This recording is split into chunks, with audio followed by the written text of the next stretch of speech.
Setelah menyelesaikan masakannya, Guna segera mendekati Ayunda dan Gemal yang sedang asyik berbicara. "Nasi gorengnya sudah masak, Mas?" tanya Ayunda. "Sudah, Mama lagi menata nasi gorengnya biar cantik katanya," ucap Guna. "Mama, mau ayo makan aja langsung, gak usah dipercantik segala makannya," ucap Ayunda. "Kamu dari mana?" tanya Guna melihat penampilan adiknya yang terlihat lelah. "Dari klub," ucap Gemal membuat Guna mengernyitkan dahinya. Gemal itu tidak suka dengan musik keras yang membuat telinganya sakit. Apalagi juga Gemal tidak suka meminum alkohol. "Kenapa ke sana?" tanya Guna. "Paling Gemal cari pacar, Mas. Makanya ke sana. Maklum jomblo, Mas," ejek Ayunda membuat Gemal menghela nafasnya. "Jemput Vivian," ucap Gemal. "Kamu ke rumah kakek?" tanya Guna. "Iya, sekalian bilang sama kakek kalau aku bersedia menggantikan Mas Guna menikahi Vivian," ucap Gemal membuat segelas kopi yang dibawa Elin untuk putra bungsunya itu terjatuh. Perang! Guna segera berdiri dan mendekati maminya dan ia meminta maminya untuk menjauh dari pecahan gelas. Dua orang pembantu segera membersihkan pecahan gelas itu. Elin mendekati Gemal dan menatap Gemal dengan tatapan kecewa. "Gemal," teriak Elin. "Apa, Mama cantik?" goda Gemal. "Jelasin sama Mami, apa maksud kamu?" tanya Elin kesal. Ia tidak menyangka jika anak kesayangannya itu mendatangi ayah mertuanya dan bersedia menikahi cucu angkat ayah mertuanya yang tidak ia sukai. "Gemal datang ke rumah kakek dan bilang mau nikahin Vivian," ucap Gemal. "Kapan?" tanya Elin. "2 hari yang lalu," jelas Gemal sambil memakan cemilan yang berada di atas meja. "Tega kamu, Gam, sama Mami?" Elin menatap Gemal dengan tatapan kecewa. "Mami tidak mau dia jadi menantu Mami," teriak Elin membuat Aditya yang berada di kamarnya mendekati mereka di ruang tengah. Ia menatap mereka semua dengan tatapan penasaran. "Papi," panggil Elin mendekati suaminya dan memeluk suaminya dengan erat sambil terisak. "Loh, kenapa Mami nangis begini?" tanya Aditya menatap istrinya dengan penasaran. "Gemal, Pi. Gemal jahat sama Mami. Gemal tega, Pi," adu Elin. "Gemal, bisa jelaskan sama Papi apa ulah kamu?" tanya Aditya dingin. Gemal menyunggingkan senyumannya. "Gini, Pi. Gemal mau nikahin Vivian. Dengerin penjelasan Gemal dulu, Mi," pinta Gemal ketika Elin ingin memotong ucapannya. Gemal kasihan sama kakek. Gemal kemarin di rumah sakit ketemu dengan Dokter Edo, dokter pribadi kakek. Gemal tahu, Papi juga tahu kondisi kakek, karena selama ini Papi juga selalu memantau kakek dari Dokter Edo, kan? Jelas Gemal. "Iya, walau bagaimanapun kakek adalah orang tua Papi," jelas Aditya. "Kondisi kakek saat ini sebenarnya mengkhawatirkan. Kakek tidak ingin operasi jantung dan juga ginjal. Mungkin selama ini Gemal selalu menentang kakek dan Kak Guna selalu menuruti kakek. Tapi sekarang kondisinya berbeda. Kak Guna sudah menikah dan tidak mungkin menikahi Vivian," ucap Gemal. "Kenapa harus Guna atau kamu, Gemal, yang menikahi Vivian?" kesal Elin. "Kakek hanya ingin memastikan ada yang menjaga Vivian setelah kakek tidak ada lagi, Mi. Kakek merasa bersalah dan berhutang budi kepada orang tua Vivian. Ayah Vivian meninggal karena kecelakaan mobil yang harusnya dikendarai kakek, dan ibu Vivian meninggal dalam keadaan hamil karena stres memikirkan kematian suaminya hingga membuatnya jatuh sakit," jelas Gemal. Elin terisak Ia bingung apa ia harus menyetujui keinginan Gemal karena ia tahu bagaimana sikap Vivian. Kakek sudah lebih dari cukup membesarkannya dan memberikannya banyak uang, ucap Elin. Apa tidak ada solusi lain? Tanya Guna. Ia ingin adiknya bahagia dengan pernikahannya seperti dirinya. Ia tidak rela Gemal berkorban dengan menikahi Vivian, wanita yang tidak ia cintai. Kakek tidak percaya siapapun kecuali keluarganya. Vivian tidak akan bisa berbuat sesuka hatinya jika menjadi istri Gemal. Jelas Gemal. Apa kau mencintainya? Tanya Guna. Gemal tersenyum. Aku hanya merasa menjadikannya istri adalah solusi yang tepat untuk keluarga kita. Aku bisa mengendalikannya dan membuatnya belajar menghargai orang lain. Papi, Mami, dan Kak Guna tahu siapa Gemal. Ucap Gemal tersenyum. Apa yang akan kau lakukan, nak? Tanya Elin. Mendidiknya menjadi istri yang baik, menantu yang baik, dan ipar yang baik untuk Ayunda. Ucap Gemal membuat Ayunda membuka mulutnya karena kesal. Dia harus merasakan kesusahan nih, dan awalnya Gemal akan membuatnya, tersiksa dengan tidak memanjakannya seperti kakek.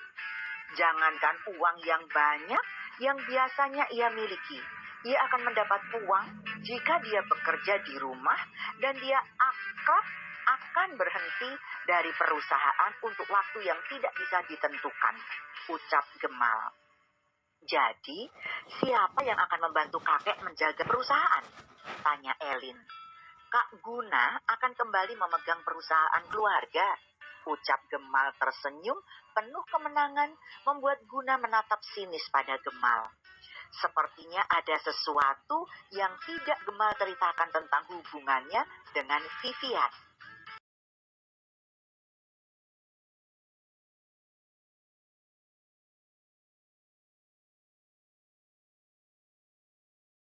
Guna tidak mengiyakan permintaan Gemal untuk kembali ke perusahaan, kecuali kakeknya sendiri yang mengatakannya langsung. Saat ini Guna sibuk melakukan meeting dengan perusahaan miliknya. Ia memiliki sebuah ruko dengan 3 gedung yang ia satukan menjadi sebuah kantor. Guna memiliki beberapa supermarket dan saat ini ia juga membuat usaha baru, yaitu perusahaan jasa pengiriman barang. Guna telah menghubungi beberapa investor agar mau berinvestasi padanya. Bunyi ponselnya membuat Guna segera mengambil ponselnya dan mengangkatnya. Halo, assalamualaikum, ucap Guna. Waalaikumsalam, kamu di mana Guna? Tanya Farhan Chandrama. Di ruko kek, ucap Guna. Kamu bisa pulang sekarang juga? Tanya Farhan Chandrama. Aku ada di rumah orang tuamu, jelas Farhan. Iya kek, Guna segera pulang. Assalamualaikum, ucap Guna. Waalaikumsalam, ucap Farhan. Guna segera mematikan ponselnya dan ia berdiri dan memasukkan beberapa berkas dan laptop miliknya ke dalam tas. Ia memanggil asistennya dan menginstruksikan beberapa pekerjaan kepada mereka. Setelah itu, Guna bergegas pulang ke rumahnya. Dalam perjalanan menuju rumahnya, Guna menghela nafas karena ia tidak ingin kakeknya menyakiti hati istrinya. Apalagi saat ini Ayunda sangat sensitif karena kehamilannya. Ia tidak akan tega melihat air mata kembali tumpah di wajah cantik istrinya itu. Semoga kakek bisa menghormati keputusanku, batin Guna. Beberapa menit kemudian ia sampai di kediaman orang tuanya. Guna memasukkan mobilnya ke dalam garasi, ia keluar dari mobil dan menuju pintu utama rumahnya itu. Guna masuk ke dalam dan melihat sosok Farhan dan Vivian yang sedang berbincang dengan orang tuanya, serta Gemal yang juga baru datang seperti dirinya. Guna masuk dan duduk di samping Gemal. Ia mencari keberadaan istrinya yang tidak berada di sini. "Nih, mana istri Guna?" tanya Guna kepada Elin. "Di dalam." Elin kemudian memberikan isyarat kepada Guna kalau Ayunda takut untuk bertemu Farhan Chandrama.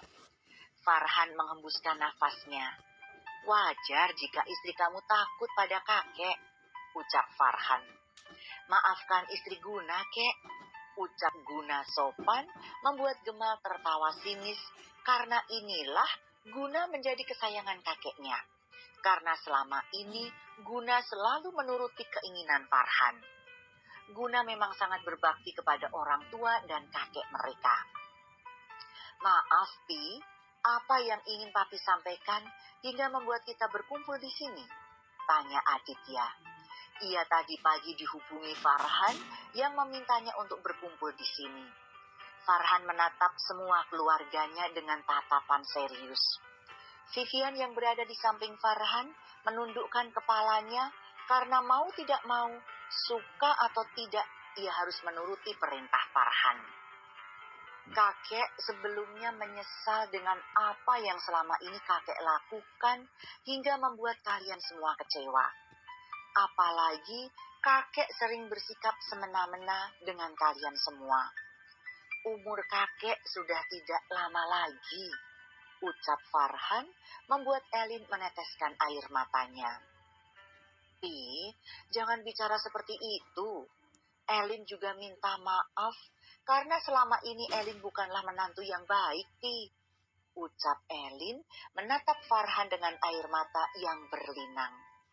Farhan menatap Elin dengan tatapan sendu. "Kamu tidak salah, Lin. Papi yang selalu salah dan selalu menyalahkan kamu karena mendukung Adit menjadi seorang dokter, alih-alih menjadi pewaris Papi. Papi juga tahu selama ini kamu sengaja memberikan Guna masukan dan dorongan agar menjadi pewarisku. Kamu tidak mau Papi bersedih karena kepergian Raka," jelas Farhan. Mata tua Farhan akhirnya basah dan wajahnya yang telah menua itu terlihat begitu menyedihkan. Elin menangis di pelukan Aditya. "Maafkan Adit, Pi. Tidak bisa menjadi anak yang baik," ucap Aditya. Air mata Farhan menetes keras dan ia tergugu membuat Aditya melepaskan pelukannya kepada Elin dan mendekati Farhan. Aditya berlutut di kaki Farhan. Walau bagaimanapun, ia perlu meminta maaf kepada papinya karena membuat papinya itu bekerja keras memimpin perusahaan karena keegoisannya yang ingin menjadi dokter. "Tidak, Nak, jangan," ucap Farhan meminta Aditya berdiri. "Papi tahu apa yang kamu lakukan selama ini di belakang Papi. Kamu tetap anak Papi yang dulu, yang hebat dan tidak pernah mengecewakan Papi. Papi yang salah karena tidak mengerti keinginan anak-anak Papi. Jika saja adikmu kembali, Papi janji tidak akan bersikap keras seperti dulu padanya," jelas Farhan.